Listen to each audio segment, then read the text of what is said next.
Hollywood movies అంటే ఎంతమందికి ఇష్టం? కామెంట్ చేయండి ఫ్రెండ్స్. ఈ వీడియోకి జస్ట్ ఒక 500 లైక్స్ టార్గెట్ చేస్తాను. సింపుల్గా అలా కొట్టేసాను ఫ్రెండ్స్. తప్పుగా అనుకోవద్దు. కంటిన్యూగా ఆఫ్టర్నూన్ నుంచి 3 మూవీస్ కంటిన్యూగా చూస్తున్నాను, అలాగే రివ్యూ చేస్తున్నాను 1 by 1గా. ఓకేనా? లైక్ అండ్ సబ్స్క్రైబ్ కొట్టేశారు కదా, థ్యాంక్ యూ.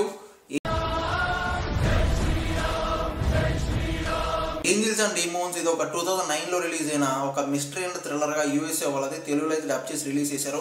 ఒక 2 hours 18 minutes అయితే ఉంటుంది. పర్లేదు ఫ్రెండ్స్, బాగానే ఉంది.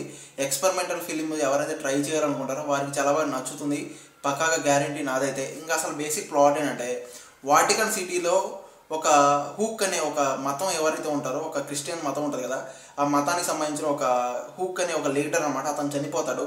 కొన్ని వందల మంది, కొన్ని వేల కోట్ల మంది, కొంతమందికి అనాథలు అవుతారంట.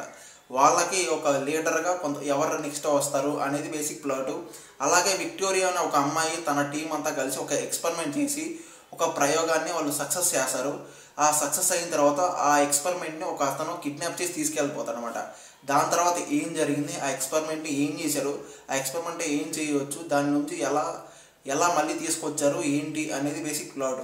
ఇంకా సినిమా ఎలా ఉంది ఏంటి అని మాట్లాడాలంటే, ఎక్కడ కూడా సోది లేకుండా డైరెక్ట్ మెయిన్ పాయింట్తో తీసుకొచ్చి ప్రాపర్ ఎగ్జిక్యూషన్ చేశారు. కాకపోతే స్లో ఎగ్జిక్యూషన్ ఉంటుంది, స్లో నరేషన్ ఉంటుంది, బట్ కాన్సెప్ట్గానే ఉంటుంది. ఎక్కడ కూడా అవుట్ ఆఫ్ బాక్స్ అయితే వెళ్ళదు. వన్ టైం ప్రాపర్గా ఎంజాయ్ చేయొచ్చు. కొంచెం స్లో నరేషన్ ఉన్నా కూడా ప్రీ క్లైమాక్స్ బాగుంది, క్లైమాక్స్ చాలా బాగా అనిపించింది. పక్కాగా వన్ టైం చూడవచ్చు. తెలుగు డబ్బింగ్ కానీ, బ్యాక్గ్రౌండ్ విజువల్స్ కానీ, ఓవరాల్గా వన్ టైం అయితే హ్యాపీగా చూడవచ్చు అనిపించింది ఫ్రెండ్స్. ఓకేనా? ఆల్రెడీ ఎవరైనా ఈ సినిమా చూస్తుంటే మీకు ఎలా అనిపించింది కామెంట్ చేయండి. ఈ సినిమాకి ఓవరాల్గా నా రేటింగ్ అయితే పక్కన ఇస్తాను, చూసేయండి.